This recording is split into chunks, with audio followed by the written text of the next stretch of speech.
behind an attack, people don't just throw their hands out, okay? Because he's got me grabbed over here, I will feel this hand leaving through this, okay? Unless he's that good of a fighter, that well-trained of a fighter where he's got me grabbed this way, even if Danny has a tactile sense here and he's got his hands up, if I wanted to nail him strategically, okay, I would hit him with my hand, this hand or probably this knee or this leg, without giving him any energy here. So if I wanted to do it, I'd just go boom and release my shot from here, where my hand begins to leave, and as my hand leaves, my body follows behind it. And here I would have nailed him with my shot. Okay? Enough to distract him, maybe not enough power to knock him out because I didn't wind or drill my hip in right away. But as my hand leaves, if I pop him here, I could follow up with my shot here.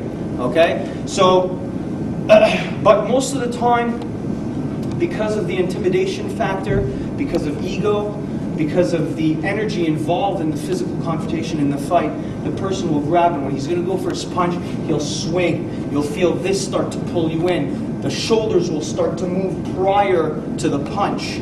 Okay? His footwork might start to change. If Danny is turning, and I want to set him up, and I decide that's it, I might just freeze him for 1 second, where I pin him, which in his mind he should go warning, signal here, and then my fist will come out and try to hammer my shot in. Okay? So you got to be careful of that. A couple of little pointers for the one-arm lapel.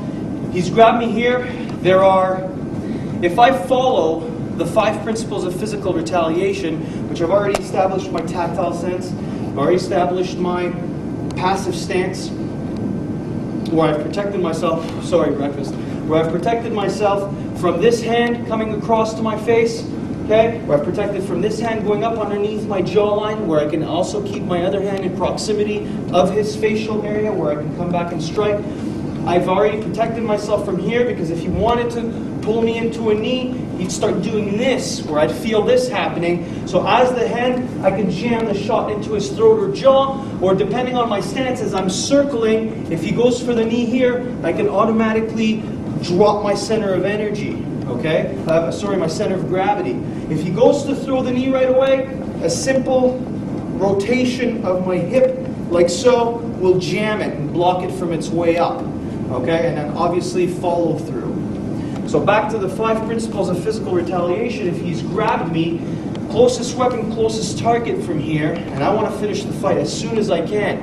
I understand the primary targets are eyes and throat, but I need to determine the level of violence or aggression that's occurring here, okay? If this is a drunk guy on the street, a bum or something, who's begging for a quarter, and I said, look, buddy, I don't have any change on me, and he just won't take no for an answer, and he says, come on, man, give me a quarter, man. You look like you're wearing nice clothes, you know, I'm a poor guy. You know, that kind of stuff.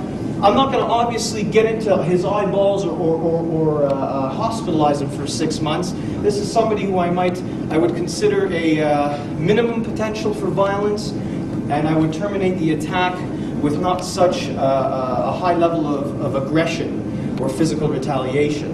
Okay? If we're looking at minimal potential for violence, he's grabbed my shirt, he's waving his fist, going, come on, man, give me some money, or maybe he's begging over here where his hand is up. So what I might do is just simply, let's turn this way so we see what we're doing. What I might do is simply release a quick finger jab, where in about 5 seconds he'll be okay, or 10 seconds, but his eyes are going to burn now and he'll flinch. It gives me access to striking him against the bicep. This causes a severe Charlie horse. If you do it properly and you keep your hand open, it exposes the blade of your elbow. Exposing the blade of your elbow will create a lot more damage than making a fist. Also, when you strike close-handed, it contracts the muscles. Contracting the muscles makes you that much slower. Even if it's a fraction of a second, I want to maximize my potential, not minimize it.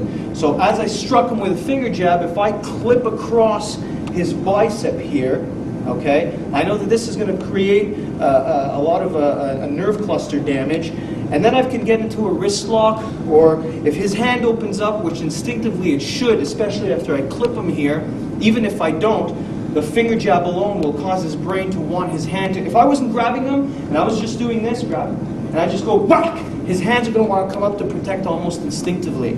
So I bank on that, and as I strike here, okay, a quick finger jab, all it's going to be is this, okay, if this was his face, and I've got him here, I just do this, just a quick little shot here where my hand leaves, and I follow it with my body.